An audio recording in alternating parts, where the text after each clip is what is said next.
Howdy, wildcards and space cowboys and girls and everything under the sun. Thank you for an amazing Deadlands Lost Colony campaign. We are in the final hour, 58 minutes, 24 seconds left in the campaign, and we are start the party. Right, we are inching our way close. Like let's throw this up and so you can see this. We are inching our way towards 30K. So we only need like one or two more backers before this party ends to reach 30K. We are at 29,955 and 544 backers. So let's make that 545 or 546, and we'll have a gorgeous number. So yeah, here's either way, this is fantastic. Right? Yeah, right. Even if no one else backs. Yeah, tracking based on original, we're in outstanding shape. Thank you, everyone. Right, showing up. That's true. These are the great numbers we want to see. The first Deadlands Lost Colony Kickstarter did 60, and so in the industry, you kind of expect anywhere from 25% to maybe, if you're lucky, 50% on a further on follow-on product. And we are right there. We are well past 25%, and we are knocking on the door of 50%. So really, we're there. I mean, we're there. That is, it's 599% versus 600% funded. So yeah, but we have one more backer, and it'd be awesome. Anyways, let's see what we got on the campaign in case you haven't backed yet. You can get in for as little as $10, and for $10 you get the Lost Colony book and PDF, and then you get the 2 campaign exclusive wanted cards for Famine and War. Those are pretty awesome. On the back, they have instructions on how you can count coup if you do in fact kill the Reckoners. And for $25, you get the book in print. And the 2 cards, and $25 for a hardcover book of 96 pages is a pretty good price. So that's great, actually. So those are the easy ways to get in. And then if you missed out and you want all the things, if you are the game master with the mostest, we've got a $30 digital pledge, a $50 print pledge. The $50 print pledge comes with the 2-sided map with the Black City on it. That's very versatile for any kind of spacey sci-fi tech. 2-sided, 30-inch by 24-inch, wet and dry erase, all the good stuff. People said they wanted QVC, so we're giving you QVC. And then how many pawns? Said that? I know. Who anywhere said that? Someone during the last stream, they're like, "Why don't you do QVC?" I think it was you, Daryl. I think it was you. No, I think you mentioned QVC. Okay, I'll blame you anyways. So you get the lovely pawns, which are amazing. They're our new favorite thing for all the things we're putting out. They're just a great way of getting really high quality art pieces on your table for a reasonable price that doesn't require you to print anything or paint anything. So hey, pawns are awesome. And then if you missed out and you want to get in on the whole last campaign and this campaign, we've got the $150 print prospector, which gets you the whole box set for Maw of Oblivion. For Lost Colony, and then the hardcover book from Maw of Oblivion, and the pawns, and a bunch of other cool stuff, including a book for some awesome fluff, more adventures, a GM screen, bennies. So really cool stuff if you get in on the box set for $150. So anyways, we only need 2 of you out there, or tell your friends, post on socials. But yeah, other than that, guys, we'll start going around the room and revealing all the cool stuff that's left, and we'll check in back on the campaign here in a bit. But let's see. No, not me. Everybody. There we go. Welcome, folks. Now we'll get Ed back in.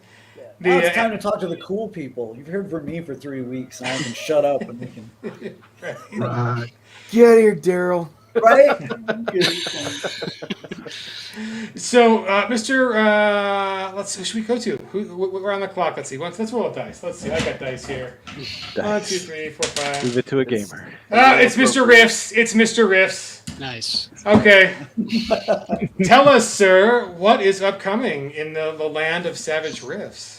Well, we have a lot of stuff upcoming, and I it's really exciting. One of the things I did want to say, though, you were just talking about pawns and the paper pawns, and I just wanted to once again remind everyone how wonderful the Riffs pawn set is. I'm getting a lot of great feedback on it, and I'm excited to have 3 myself. So I know every time you clunk the table, the company makes like $500. It's really that's how this works. Right? Table clunk is where the money is. But the cool part about it really is that we have a wide, diverse array of pawns, from coalition soldiers to Zytikic bug men to Tomorrow Legionnaires or vampires, right? Wild vampires, or actually no, wild vampires isn't in this set, but we have a lot of stuff. So the cool part about it is that if you get multiple sets, we have about 5. With the Coalition soldiers, there's a few more. But if you want to, we've got enough for a dog pack, right? Some dog boys. We've got enough for a good Coalition squad, for a squad of 5 Archie minions, right? For a squad of 5 Skelebots. But when you get, the way that works, though, is when you get multiple farm sets, that means you can field larger and larger squads of these different troops. So I think I still need one more. That way I can throw 20 Skelebots on a table. No one wants to see that, man. No, there's no care. I mean, I know the Rift characters are awesome and powered highly, but 20 Skelebots, that's just, that reads death to me. It's funny. In a game I was actually playing, and I was running a Tony Stark Techno Wizard. I'd gotten the rich and very rich edges, and it was really awesome. One of two of my buddies that we played Rifts since we were kids, and they were running brothers, the Red Star brothers. One was running a juicer, and the other one was running a crazy, and they duked it out with 20 Skelebots with some backup, and it was pretty glorious. It was actually pretty glorious. That was while our Glitter Boy was dueling it out with a Coalition Mark V APC and a Spider Skullwalker at the same time. It was a battle for the ages, and we somehow survived. But to get to what we've got coming. So one of the big things we've got coming is we have a lot of artists hard at work making some great art for the Rifts Pawn Set 2, which is going to be coming along with Terror on the Dark Frontier, and we are also heading into the Rifts South America book, The Land of 1,000 Islands. That's what the natives and Rifts call South America, because it is fractured with the rising sea level and different things that happen during the cataclysm. So I'm really excited. I just finished. I've been working on this for a long time. I wrote some of the adventures in it, but finally finished. My pretty much final editing pass on the text for Terror on the Dark Frontier, and it's just really good. Not to pat myself on the back, but the funny thing is, I didn't write most of it, right? So I kind of book it. One of my adventures towards the very end, at the end of the campaign. One's at the beginning. People may recognize some aspects of it, but it's the stuff that the writers we have working on it. They just did a really great job. So a lot of people met Aaron Burkett on our live stream. John Stevens is another one of our writers, and Ross Watson also did some killer adventure work. And so just really great to work with awesome people, inspired by all the really great Savage Worlds stuff that's out there. So this was our chance to see, hey, what can we do for Rifts? And the Terror on the Dark Frontier really dives into the just east of the New West, called the Coalition Frontier, the New Frontier. And so it's a region where you've got the Comanche Preserve. The Coalition is sending in settlers. You've got the Tomorrow Legion is nearby, right, trying to keep the peace. Refugees are still flowing out of Tolkien, and other things start going wrong, right? So there is definitely a lot of intrigue and investigation and problems to be solved and weirdness to be dealt with. And then on top of that, we have upcoming is the South America World Book. And that one has a lot of the things that people, of course, just like with Atlantis, people are like, well, where's my tattoo magic? Where's my bio wizardry? So this book finally has full biomancy rules. We've got a lot of the favorite staples from South America, including everything from the different cities of gold, and the Atlanteans. How many that are cities down of there. gold? There are 3 cities of gold. Not one, not two, but 3. Right, yeah. So there's Cibola and El Dorado, and so it's a lot of fun. And then there's also the Megaversal Legion, which is a interdimensional mercenary company that the Tomorrow Legion will get to work with and fight alongside, as long as they don't gun each other down when they meet. and the Archon alien invasion, plus more and more, tons of other stuff. So South America is just a real great land of adventure, and I think people are not a lot of people have been waiting for the demigod, because it is Rifts. So yes, in here we're going to have the rules for people to play big characters like that. The anti-monster is also in here with a lot of panache. A lot of our playtest groups have really been enjoying both Terror on the Dark Frontier and Land of a Thousand Islands. So we're really excited to be bringing that to you guys sometime in the near future. Yeah, I mean, the Terror is it's like bleeding Kansas for a new generation, right? It's so cool in the concept, and I'm digging that. Yeah, me too. And a lot of our players have really enjoyed it, and it really picks up on the themes that were already laid down in the Palladium books, the New West book, and the Spirit West book, which I know are a lot of people's favorites, especially a lot of people from Texas like myself. We really enjoy the South America books. We really enjoy the New West and Spirit West books. So and the Vampire Kingdoms book, right? Of course. So this is just more stuff, and I think it's a good mix too, because we're still exploring the world, but this time we're going to take a little deep dive. And Kevin is really excited as well. We're picking up on different themes and clues left in books written 20 years ago that a lot of us grew up reading. So it's cool to take those themes and pull them out. So yeah, I love Vampire Kingdoms, Shane. Yeah. I had my players, remember when I was a kid, we were playing, and they were like, oh, we'll go down to Mexico and see what's going on, and they never went back. It was so bad. Wait, they left? Bravo. No, they never, yeah, they most of them escaped. Yeah. Some not quite in the same form they were when they got there. But hey, it's just like going to Tijuana in the real world. Like, not everybody comes back. It's just how it is. Right. We can wait for a drought to leave. We left. Alan, we do accept payments in arms and legs. So yes, you can pay on the website with organs. So yes, we can do that. We can cover you, buddy.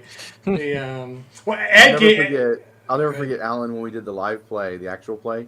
Remember me? Yeah, with his glitter boy. That was such an awesome sacrifice. That was so great. cool. We need to get Alan back on some stream stuff. Yes, we do. We are actually, speaking of stream stuff and upcoming. So we're looking hopefully first quarter 2023. Hopefully somewhere in there for some Rifts action. We're not sure yet because the Kickstarter schedule is very seat of our pants. I mean, we got to make sure that Kickstarter approves. We've delivered the last ones, and the market and logistics is really tough right now, Yeah. right? So we kind of have to be flexible, right? Yeah, it kind of all comes down to when the previous ones deliver. But right?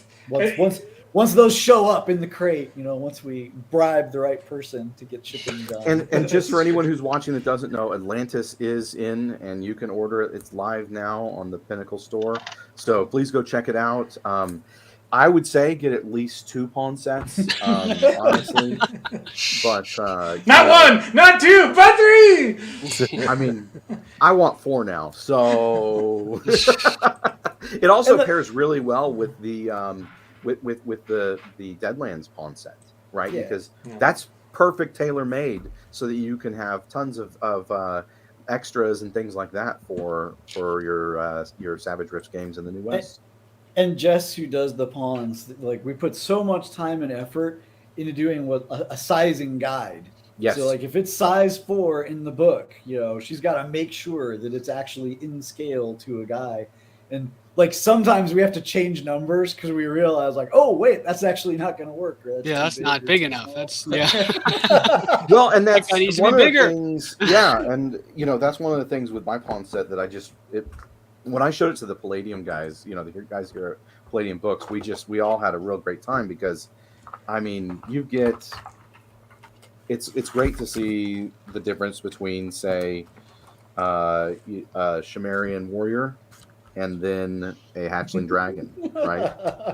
Or a Titan combat robot. So it's really cool to see it on the table, and the front and back art is really nice on them, so you can see what facing there is on the tabletop. And it's really great stuff. And I think that this is one of those things where yeah, having the different pawn sets can go a long ways.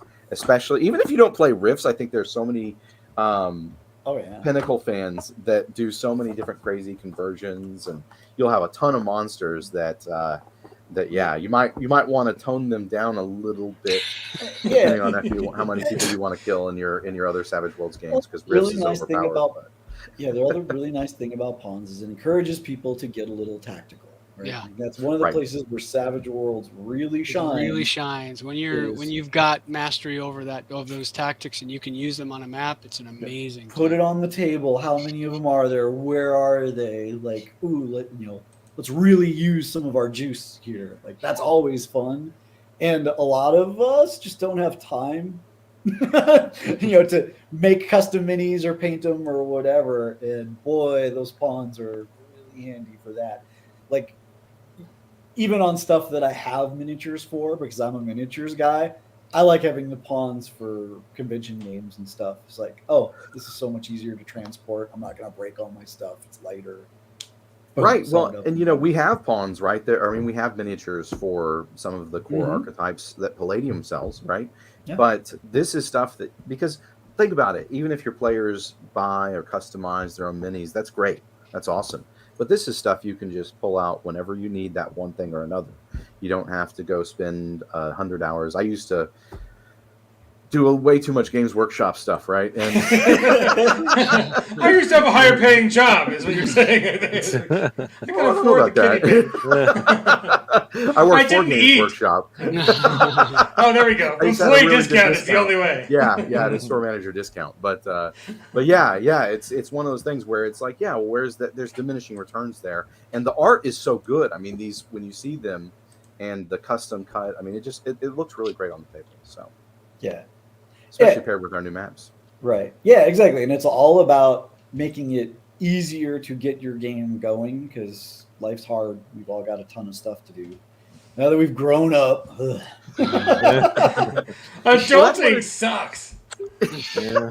Oh, to be 19 again. Well, that was one of the things that attracted me to Savage Worlds, was just my friends and I, we used to get together and played him all weekend, right? But when suddenly we're all, IT guys and dads and, doing all these different things, military guys, and then we're like, well, we're going to get together for 4 hours maybe, right? And we only have so much time. It was great. We could have a lot of fun. And, that's the other thing, is just all these things, the dossiers, the archetype dossiers as well. They're really great. And whether it's, the archetype dossiers for Savage Rifts or the archetype cards for other games, it means that you can really easily sit down with your friends and get in some good gaming with minimal prep time. And that's the great thing about having these things, and then having, the pawns that match, and then having a map that, matches your adventure material. I mean, suddenly it's real great. You don't need it, but it makes life easier. So yes. Exactly. So you could draw all your own stuff and cut it out. Right, you could, or you could just give us a low payment of what it cost. So one thing I do want to let you guys know is that we're going to try to get another Rifts actual play for you guys this next month to celebrate Halloween 3. So let me put that up on the screen real quick. So Halloween 3 is our absolutely free online virtual Savage Worlds convention.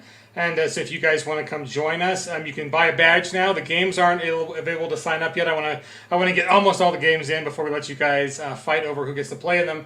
But if you're a game master and want to submit events, just come here to Tabletop Events, Conventions, Halloween 3. I'll put the link in all the chats. But you can just go to Tabletop Events and search for Halloween, and it'll come up, and go over here and click Submit Events. And it's easy as that to submit an event for Thursday, Friday, Saturday, or Sunday, October 27th through 30th. And so we'll get you guys on the sign-ups. That's what we're pitching now. But we're hoping to do at least 2 live plays, actual plays. And definitely one of them has to be Rifts, because we had so much fun with the one last time. So, guys, just want to let you know that is available. So head on over there. And I love it. The way my screen's set up, the comment area is right under the stop sharing. So I have to stop sharing before I can put a comment in. Amazing technology, right? So, anyways, link is in the chat now, guys. Table Hub events, Halloween 3. Submit your games. And so, speaking of good games and Texas, let's see. One other thing. As long as we were just finishing up Rifts. So, the cool thing about the Rifts pawns, right? And then Sean's got 3 boxes of them. Is they're not just for Atlantis. They're backfill for all the Rifts we've done before. And we've done the same thing with the Deadlands Lost Colony pawns. They're not just for Maw of Oblivion, they're for all the adventures before. So because pawns didn't exist when Lost Colony first came out. It was a production item that kind of got figured out after the initial box set, and when we kind of started leaning into it for Deadlands and realizing, oh wait, no, this is cool. Like this is a thing that we can all use, and that's the main goal whenever we come up with something. It's like, do we use it? Do we like it? Is this something that works on my table? Yeah, it's great. Let's do more. It's great. I mean, when we went at Expedition Deadwood, I remember seeing Deadlands on the table with maps and the pawns, and it was great. My parents were there. My daughter was there. Everyone, all ages, were just impressed by how much it added to the game and what it looked like on the table. So production value up the wazoo with the pawns. They're great. I can't recommend them more highly. And they're just so easy. Like, yes, we run a lot of convention games, and so those are super, super important there because no one has time to paint minis for convention games. I'm sorry, it just doesn't work that way. But even for your own games, right? I mean, I do it, but or Carl, I do it, but that's why I like pawns. Right. Right, and even Carl, like if you look at like Doghouse Rules, Mr. I'm gonna paint awesome custom minis. They're putting out some. He's got some shots up on Carl Kiesler's Instagram of they're doing paper minis for his Trailer Park Shark Attack. So even they're getting in on it for you guys to be able to bring those Parkers, I think they're called, for the Trailer Park Shark Attack. So yeah, those even they're getting on it. So the right. Al, you do it. Do you do paint, Alan, or do you do the pawns, man? Painting or pawns, or both? I think both is cool. So while we wait for Alan's comment, let's go from one son of Texas, Sean, to another son of Texas, Ed. How you been, Mr. Wonderman? Yes, it's nice. I've been good. I've been good, having fun, loving a lot of things that I'm seeing coming out. Let's see. Let me stop sharing. Let's see. Let's remove you. There we go. Cool. Okay, so let's do solo layout. Swap out Ed. So long time no see, sir. So tell us what project brings you to our lovely preview show. Well, it's Pine Box Middle School, and I am so excited about Pine Box Middle School. We're advancing the story. We're advancing what's been going on in Pine Box. It has not been static. There's some changes. There's some new things to explore, looking at it from a middle school perspective has been a lot of fun. We played a lot of play tests with this, and every time people just are having a blast. They're just loving it, and it is really going much deeper into the East Texas Pine Box lore and ETU lore, and I have to say, old Tracy Sizemore and Carl Kiesler have just like blown it up. It is so beautiful. What I'm seeing is so beautiful. The art is amazing.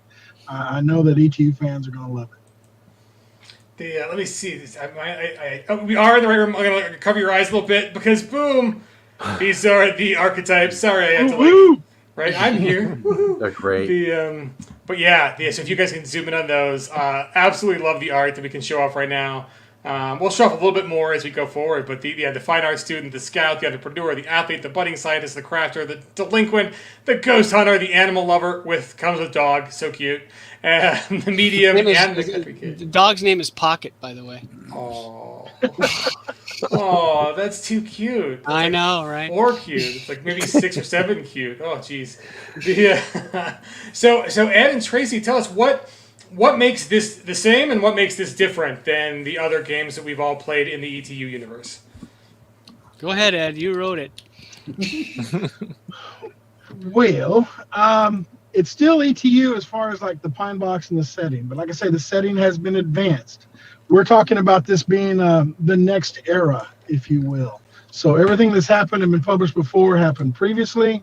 This is a lot of new stuff from this. through hopefully ETU2 that we're writing right now. So Oh! there's going to be a lot of really cool stuff in there. Oh, if your I middle think schoolers survive, they can make Yeah, it to college. That's right. they can make it to college. Questionable if they can pay for it, but hey, whatever. I've already figured out that I'm going to have some sort of like how to bring your middle school character into college, like, you know, how to get them in there when we do ETU2. This is because it's just too cool. And some of the stuff we've been coming up with and I mean, this is just going to be so much fun. And So Ed, it's advanced what, couple years or 2 to 5 years? I can't remember now. I'd say 2 to 5 years, and we didn't really like quantify it because we want it to be kind of a, you know, everyone has their own campaign of what's going on, and what happened before has happened. But we also want a GM a principal in this case, to be able to use things from ETU, bring it in, bring it out. You know, this is the Buffy verse for, you know, it's the Pine Box verse. It's, you know, this is what you get to play and this is what you get to do, and you get just a little more to the sandbox. And we have a good plot point. We have some the art. I just keep going on about the art and the layout because Carl Kiesler really outdid himself, and Tracy Sizemore.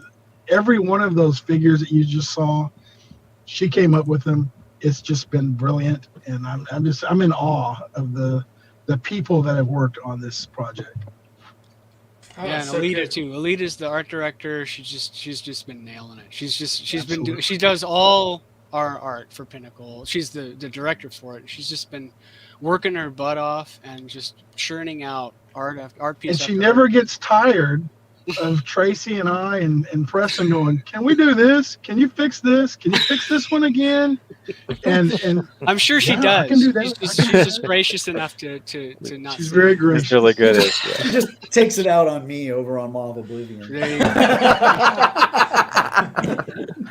No, she's been doing great stuff for the upcoming Savage Rifts material as well. I think people are going to be wowed and amazed at. And of course, the artists behind her, right? Like she's got an army of artists. Great artists, right? Yeah. But I think people are going to be wowed and amazed just in the same kind of way. It's just, and when I saw everything for Pine Box Middle School, I was just like, wow.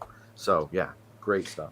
Wrangling artists is a little bit like wrangling cats. You know, they're super creative types who aren't necessarily down for deadlines, and and you have to find the right artists for the right thing, right? That's part of the challenge. Is like some artists are really, really good at certain things, and Alita knows. She knows who to assign to what. You know, right? Like, oh hey, spaceships. You know, some people are way better at those, and other people are better at figures, and you know, matching those with the right people. Or heck, doing kids. Like doing art with kids is hard. To make them look like kids, that's a whole skill set unto itself. It's not easy, and it's not a gimme. It's a totally different type of art. I mean, I really love it though. I really love what I'm seeing.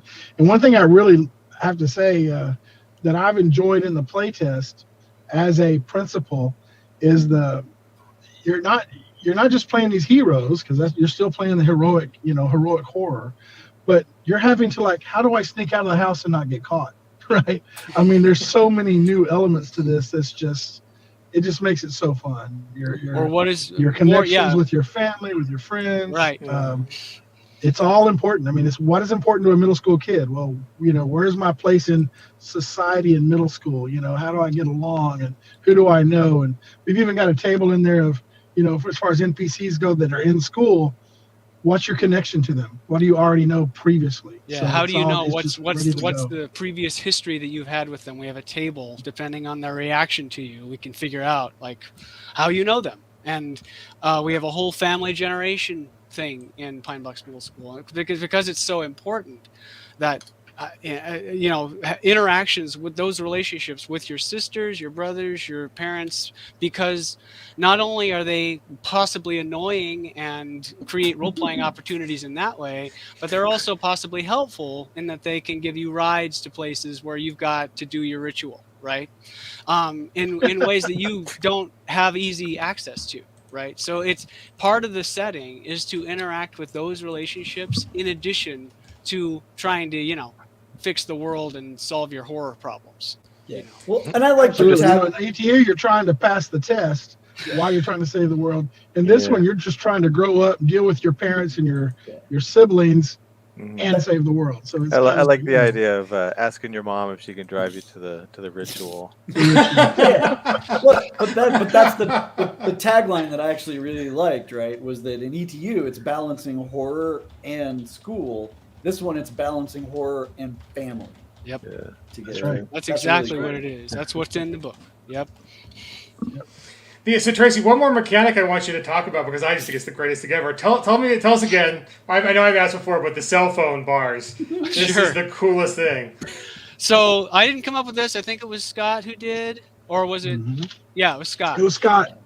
Scott. Scott, give credit to Scott. Scott wrote the book initially, the manuscript, and then Preston and Ed got a hold of it. And now I have a hold of it. So a lot of this stuff is, work by committee, but it all originates with Scott, who sort of started all this. And the cell phone idea, I think, yeah, he did.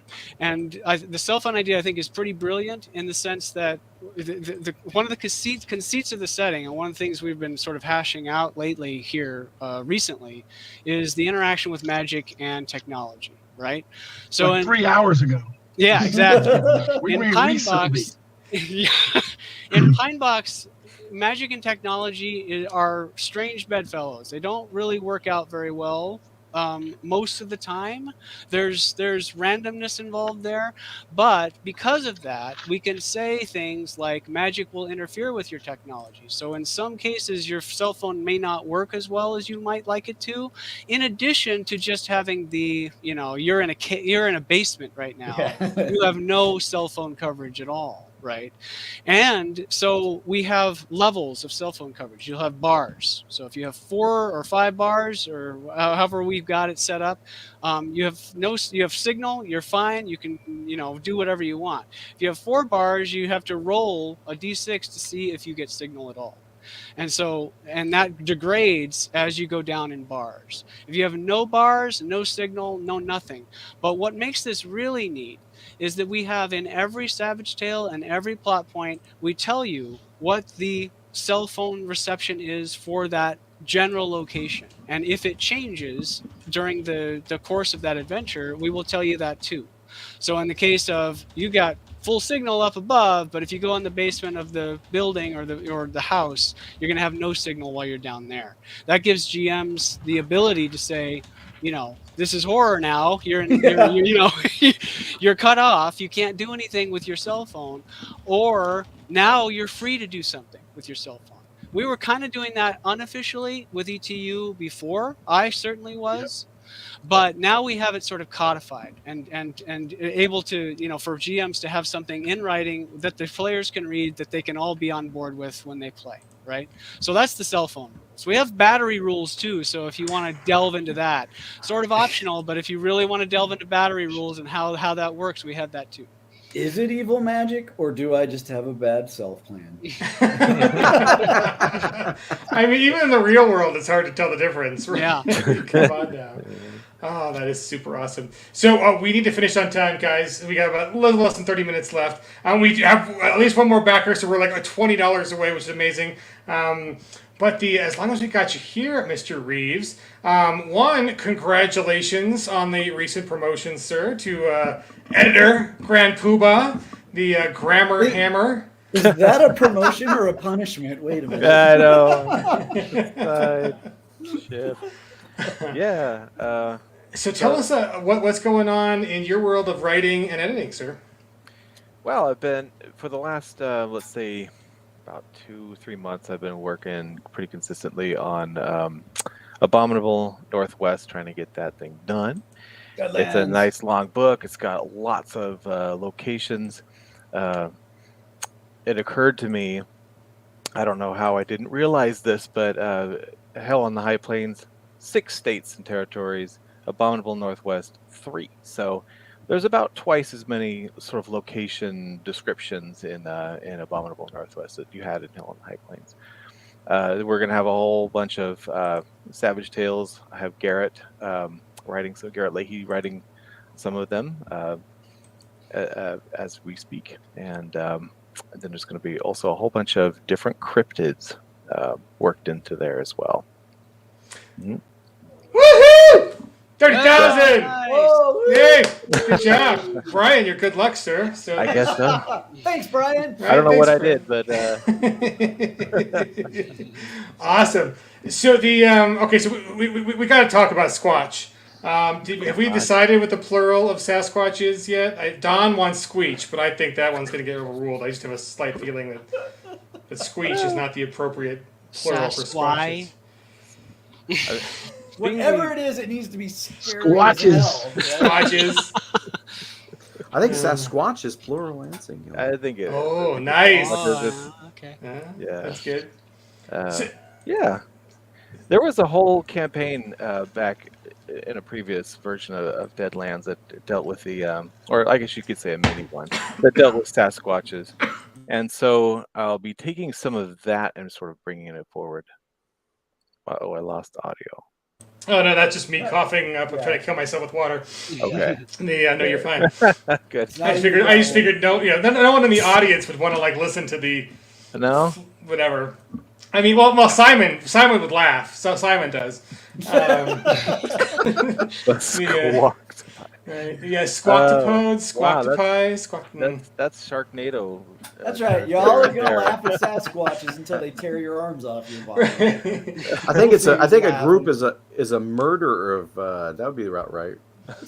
Yeah, the triple homicide. Yeah, so we will both do the plural and the collective noun during the Kickstarter or Game Changer. I don't know where we're going to end up with the so as long as we're talking Squatch, there's not just one type of Squatch, man.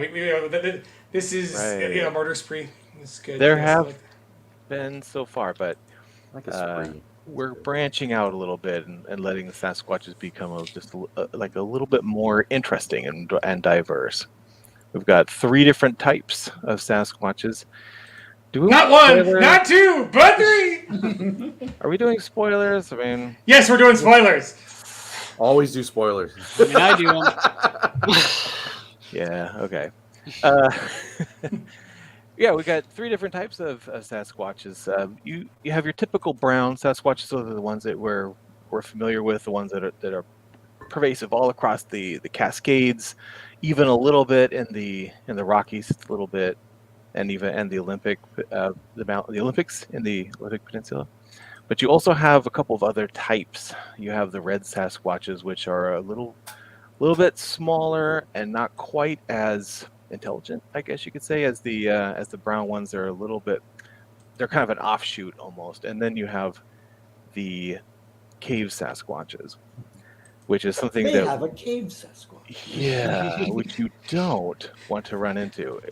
The regular Sasquatches can be difficult, I guess you could say, but the cave Sasquatches are just downright cruel. Well, and hopefully the Reds are pretty aggressive too, because they're all yeah. those Native American legends. Yes. A couple of different tribes have different legends. Red-haired giants. Yep. Fighting the red-haired giants. Yeah, exactly. Yep. So Oh, the fuzzy wuzzy fallacy. I mean, it's like, especially in Savage Worlds, right? It's like, does it?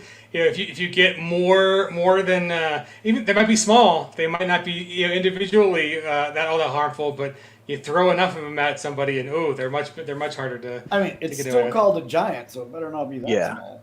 Well, it's not. It's a mini giant. It's not significantly small. It's just Yeah. We're talking size 2. slightly. Yeah. Give it to us in Savage Turn. Size 2, size 3. Where are they? So speaking of hairy, not small, and red, we got Presto. Presto joins us. Welcome, Presto. Hey!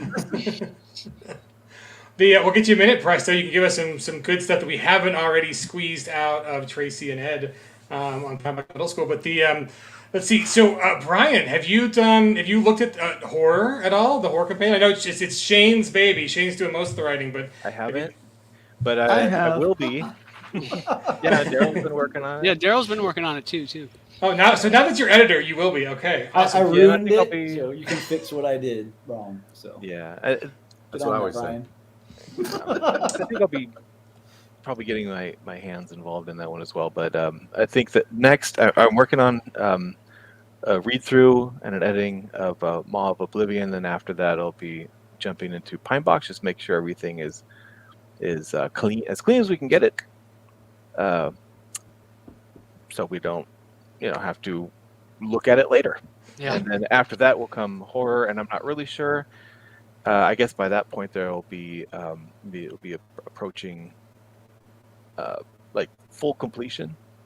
I might even have some things I'd like to toss into that if it's not too late. But horror, I love horror. In fact, all this talk about Pine Box, I have recently joined a regular gaming group again for the first time in I don't even know how long. It's been years. Yes.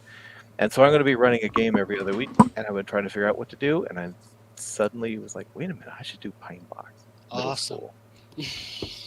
So you can be one of the very first, right? Because you have early access. So I do. What are the perks?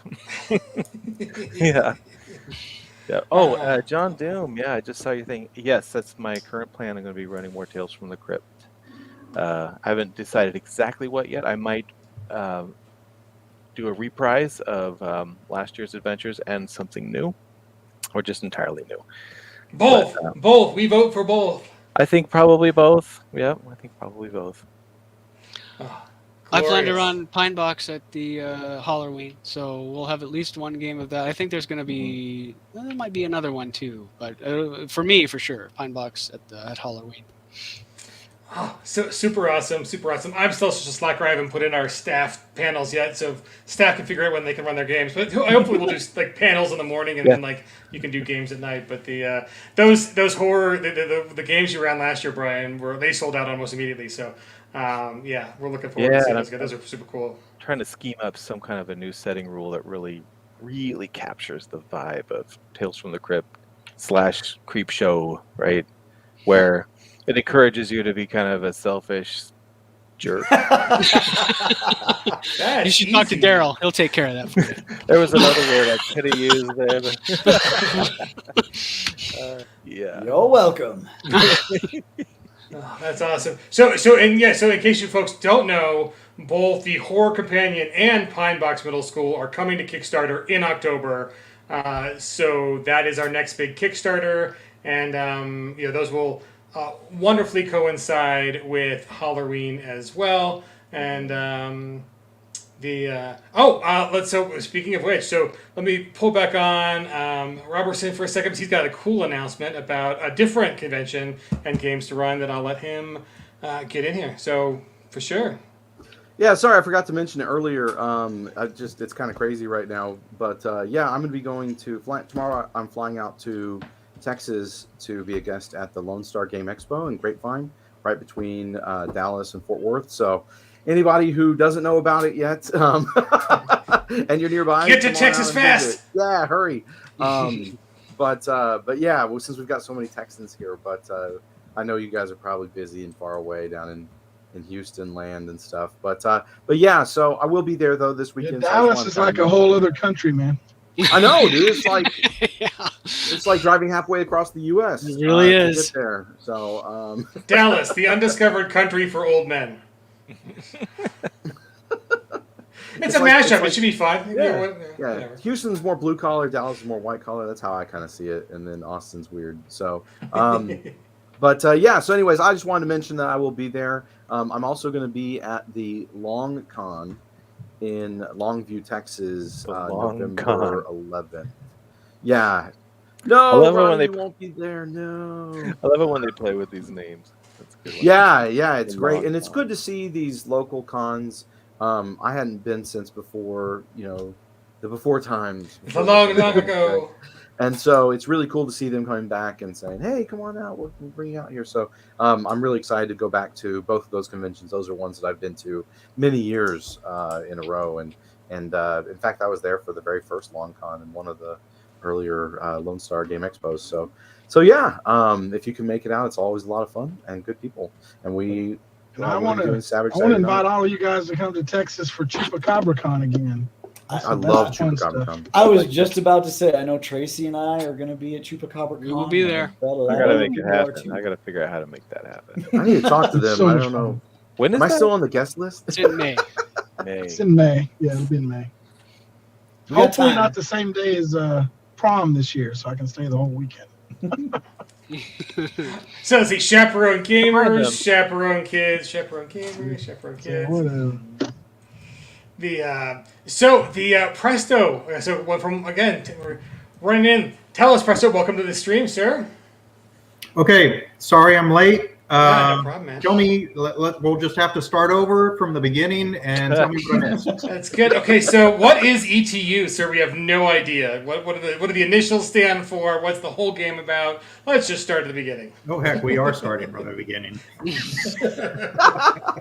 It's 2004. What is Texas, sir? I have never heard of this thing. It sounds like an abomination, so convince me otherwise. It is a whole other country. So, sir, Soup Kujaraba is awesome. So tell us about. So we've covered, like, we've got cell phone rules for cell phone bars, which is awesome. We've got battery rules. We got family. So instead of being accountable to your grades, you're accountable to your family or community. Tell me what's the same about ETU that ETU at Pine Box Middle School invokes, and then what's different?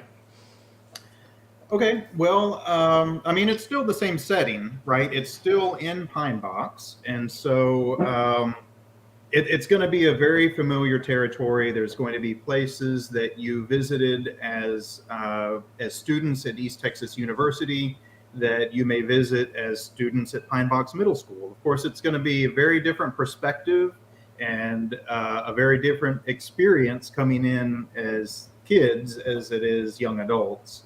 But the setting is the same in many ways. Ed, have you mentioned Era 2? He has. Yes, we spoiled that. That was the first. Like, Ed didn't even know. I don't think we've really announced outside of, like, the stream that there is going to be an ETU. Oh, I thought it had been. I'm sorry. So this is. Oh, yeah. You did mention that it's the fast forwarded a couple of years. Right. Yeah. Okay. So this is second era where some individuals in Pine Box, if they're civil servants, maybe they were voted out or retired, or business owners have retired. So it will feel like a living community, right?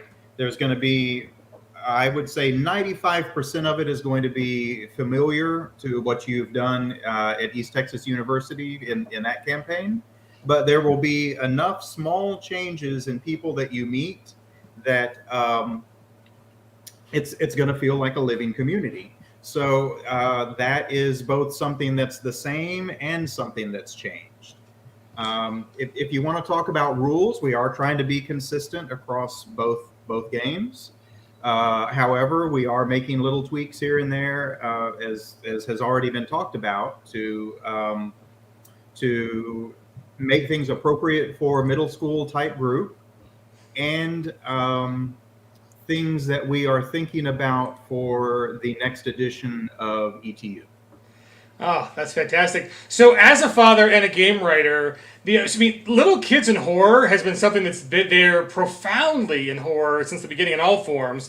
But what kind of challenges does it present when you're writing a game where little middle school kids are the actors and they're the ones up front and center? Right. Well, we do have to be a lot more cautious about how we handle the characters and about our expectations for how they solve problems, right? In East Texas University, you can cast rituals or you can walk around with a shotgun, even though there is the risk of getting arrested. Guns are off the table for middle schoolers, right? So we have to consider what are the other ways that they are going to solve problems that don't involve the same problem-solving methods that college students may use, right? So no guns. They'll still have access to rituals. They can still go that route, but black magic is going to work differently in this game than it does ETU, because even though in ETU we definitely don't encourage that characters go the black magic route, and we actually have mechanics that try to discourage it, it's still an option, and it's much more discouraged for our middle schoolers than it was for our college age characters. So whereas at Pinnacle in general, we favor black magic. Whereas at Pinnacle in general, we are pro black magic. Right. But in ETU, so Preston, do you want to Do you want to bring up exploits? So that's something that comes from the video game world, right? You're playing a game and you're fighting the boss monster and it's super hard, but if you know what the exploit is, then it's a whole lot easier. So there's that similar concept for creatures in Pine Box Middle School, that there's a route in which you can figure out a foe's exploit, and that will help you overcome the challenge without pointing a shotgun at it or some complicated black magic ritual. Yeah, it doesn't solve the problem, but it makes it a lot easier, and it makes you feel like, oh, I've figured something out here, right? And yeah, it just makes it easier either to defeat them or to run away from them, which is equally important in middle school adventures, right? So middle school is going to be a lot more about problem solving in creative ways. You know, you're still solving mysteries. You're still the go-to gang for your fellow kids. If they know something spooky is going on or something inexplicable, you're still going to be the strange kids that look into this kind of stuff. It's just the way that you go about solving these problems. It's probably going to need to be a little more creative thinking, which is cool and fun. Yeah, I'm super excited. So there's plenty more to talk about on Pine Box Middle School. We're going to have Presto and Ed and Tracy and Scott back for a ETU retrospective, where we're going to talk about kind of the whole history of ETU. Could do a whole hour on it or more. And so look for that in the upcoming month. We'll probably do that during October, hopefully during the Kickstarter. And so look for that on the thing. And then we've got, just following this stream, we're doing Fast Furious Fall Features to be the successor for our Savage World Summer Showcase. And so with those, we're going to start doing staff interviews. We're going to have Harlan and Joe are going to humanize the whole outfit. So we got to end this one on Good time. Good luck humanizing us. Right? Yes, there are some challenges. It's a tall order, right? That's why I'm not doing it. That's why they're doing it. And but so we got to finish this one on time so we can get to the next one. And I'm going to put the links. If you're on Twitch, you can just stay on Twitch and we'll go dark for a couple of minutes while we switch over. But if you're on YouTube or Facebook, I will post links into your chats. So when this stream ends in about 4 minutes. You guys also can, when the campaign ends, right? Exactly, but 2 minutes before the campaign ends. So yeah, there are 6 minutes and 10 seconds left in the campaign. We are over 30K. The best number is we're like almost at 550 backers, which is really the best number we're looking at. That's where we wanted to be on this. So thank you guys. It's been amazing. Thank you, Daryl. So Daryl, as long as we got you, and enough of the congratulations bowl, whatever. What? So horror, okay. Since Shane is making snide comments in the comments and not. Oh, good, yeah, because whatever it is, 90% of it's Shane, right? Like I right? just came in and tweaked a few little things. It's all his fault. So channel Shane and tell us what we have to look forward to in 3 minutes or less. Not 2, but 3 minutes or less for the horror campaigns or the horror companion that is going to come with Pine Box Middle School in October. Blood, magic, monsters. We're going to scare your players. Shane's actually scared people at a table so bad that they peed. We're going to teach you to do that too. Okay. I got to hear that story. Yeah, I need to hear this one too, Shane. I know. Too bad Shane's not on screen at it. Like, next time, we'll have to remember, next time we get Shane on, we'll have to do the end Euresis story, rules. Please. Okay. Funnel rules. Okay. Oh, blood and core, funnel rules, and it's true. Okay. It is true. We need to know this. Let's see. So YouTubers, there's a link in your YouTube now, and I will get to the Facebook folks in a second. The tons of new monsters and many different mythologies. That's awesome. Yes. What other good stuff can we expect from the horror companion? Yeah, so like everything. Play the monsters. Like I don't know how much of this we wanted to talk about, but playing the monsters and the approach with all the companions, right, is so you're going to run a horror game. What are the things that you're going to need? What are the tools as a GM to bring your own campaign to life? And we're going to throw all these variations of supernatural, goings on in different ways to make players' lives living hell. Oh, that sounds fantastic. The Sign me up. okay. So what are we gonna rope you into running for Halloween, sir? I actually still haven't come down. Yeah, boy, Shane's still going. I can see the comments, right? Oh yeah. Yeah, I still haven't decided whether it's going to be Maw of Oblivion or Ghost Mountain.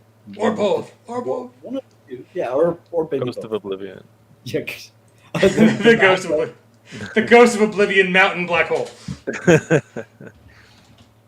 Yeah, So- it'll be something, and it'll be whatever it is. I'll try and make it as scary as I can. I can't make players pee though, so I'm not that good. Yeah, well, No who crowd can? That's why Shane is still the master. Now I'm worried about getting our deposit back for our next Savage Expedition. Have to know that we need some chair protectors for Shane's games now that that's a thing. So the folks. So yeah, all you on Twitch, you're welcome to stay around. We'll be back in a few minutes. Everybody on YouTube, there's a link for the next YouTube, which will be our Fast Furious Fall feature, and we're gonna have Donald Chepis, and we're gonna have Mr. Simon Lucas, and then I'm gonna stand in for a couple minutes until hopefully Jess gets back from her appointment, and we'll have Jess Rogers as well. So it'll be kind of like a production special on the Fast Furious Fall features. That is But a triple threat of awesome people. not one, not two, but 3 guests. So folks, guys, thanks everybody for. Let's see. Okay. That's fine. I mean, it's in the GM advice. Just take the knife right across your face. Right across your face. Do that. Then That'll you'll be get their attention. Oh yeah, Shane brings the blood one way or another. Just a box cutter, and then after you get to work on yourself, look at them. It works out. Yes, we are. Doors are locked. Let me throw this up one more time so you guys can see 30,000. Thank you so much again. 548 backers, maybe even more than that. I haven't refreshed recently, but we appreciate you guys. Oh, there we go, 550. There we go. That's the number, 550. You guys all came through. We appreciate it. So on behalf of everybody here, again, there's everybody here has got new stuff that's coming in the new year. Or even just in October. So Pine Box Middle School and Horror is coming in October. We're almost there, guys. It's already the 29th, so October is very soon. We are going to... so we're going to launch... That'll be on Kickstarter. It'll be the Horror Companion and Pine Box Middle School. We're figuring out you can do one lane or the other lane, but we hope you do both because they really do go well together. Although you don't need the Horror Companion to play Pine Box Middle School, it might be fun and might help. So and the reason we're doing a back-to-back Kickstarter is we want to bring you guys more Kickstarters and get this stuff through the pipeline so it's not a whole year before you get your books. And this is kind of part of that strategy is there's only so many slots we can give you guys, and both of these really do deserve a Kickstarter. The Legend of Ghost Mountain is going to be coming back next year on Kickstarter, and we've got Savage Rifts on Kickstarter, hopefully in the first quarter, if not early in the year, mid-year, but there's so much coming, and we appreciate you sticking around for us. So we're going to go dark here for a couple seconds. Links are in the chat to meet us up at the top of the hour in 2 minutes, and so we will see you for the Fast Furious Fall features. Later, everybody. Bye. Bye.